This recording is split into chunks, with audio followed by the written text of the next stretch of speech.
Tiga.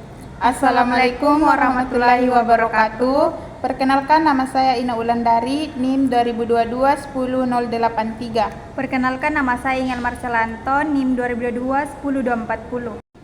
Baik, data yang diberikan: 1.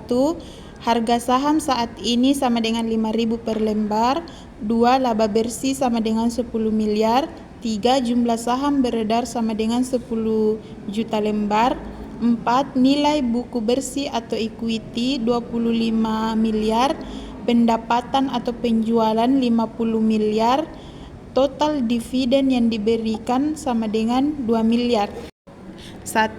Price to earning ratio, earning per share atau EPS. Laba bersih bagi jumlah saham beredar 10 miliar per 10 juta sama dengan 1000.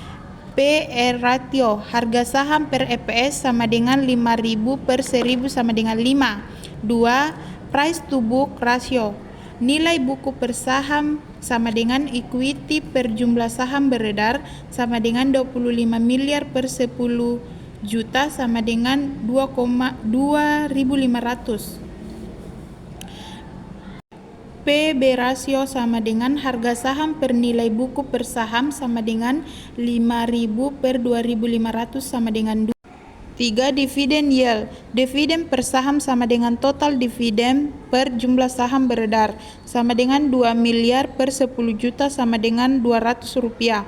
Dividen yield sama dengan dividen per saham per harga saham sama dengan 200 per 5.000 sama dengan 4. Nomor 4. Earnings yield, earnings yield sama dengan EPS per harga saham sama dengan 1.000 per 5.000 sama dengan 20.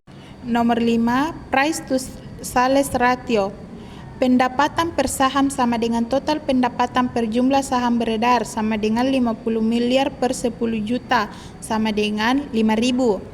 PS ratio, harga saham per pendapatan per saham sama dengan 5.000 per 5.000 sama dengan 1. Nomor 6. Dividen payout ratio, dividen payout ratio sama dengan dividen per saham sama dengan per EPS sama dengan 200 per 1000 sama dengan 20.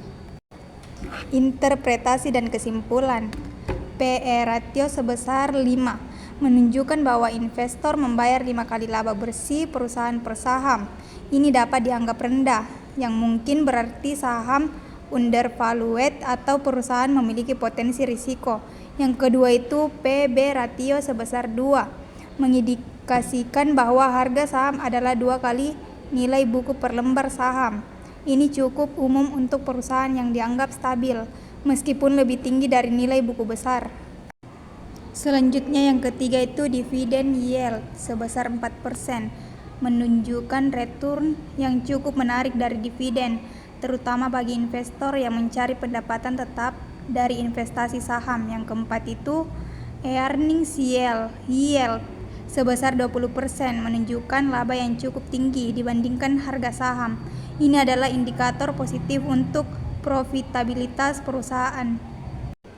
Selanjutnya yang kelima PS ratio sebesar 1 menunjukkan bahwa harga saham sebanding dengan pendapatan per saham. Ini adalah tanda valuasi yang wajar dan menunjukkan bahwa perusahaan tidak terlalu mahal dalam konteks penjualan. Yang keenam itu dividen payout ratio sebesar 20%, berarti perusahaan hanya membagikan 20% dari labanya sebagai dividen dan sisanya diinvestasikan kembali. Ini menunjukkan perusahaan memiliki kebijakan dividen yang cukup konservatif dan mungkin fokus pada pertumbuhan. Secara keseluruhan, berdasarkan rasio-rasio di atas, saham PT Makmur Sentosa Tbk tampaknya memiliki valuasi yang wajar dengan prospek pertumbuhan yang baik dan return dividen yang cukup menarik. Baik, itulah yang sempat kami sampaikan. Assalamualaikum warahmatullahi wabarakatuh.